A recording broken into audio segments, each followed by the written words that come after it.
iyadoo ku salaysan ayaa ciidamada xoreynta ururka dhaqdhaqaaqa wadaniga Soomaaliyeed SNM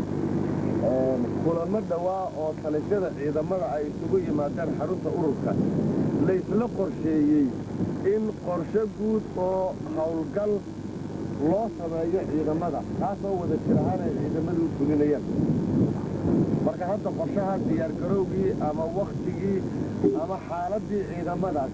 guutooyinka isla qaybsanaya ka bisiga bari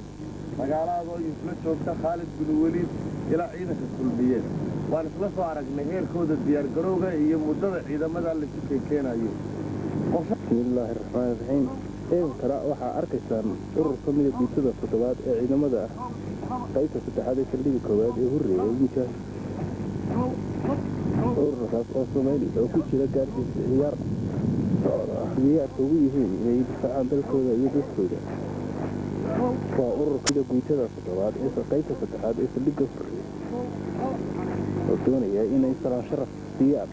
abandulaha ciidamada xoreynta dhaqdhaqaaqa wadaniga Soomaaliya mujaahid Maxamed Kaahin Axmed dhaqdhaqaaqa wadaniga Soomaaliya ay galeen magaalada madaxeeda gobolka waqooyi galbeed iyo waqooyi bari ee Burciya Hargeysa sida la socotaan waxay ku dhaqaaqeen ciidan inay xasuuqaan shacabweynaha degan tuulooyinka iyo deegaanada ku xeeran labada gobol ee gobolka gaar ahaan gobolada waqooyi maanta waxaan joognaa tuuladii qor dheer ee aragtaan tuuladaasoo kadib garitaankii Burca ay gubeen ciidamada kuna laayeen dad gaaraya 300 oo qof oo badan maatiya caruur ay ku xasuuqeen kadibna ciidamada xoreynta dhaqdhaqaaqa wadaniga Soomaaliya ay uga aareen kana kiciyeen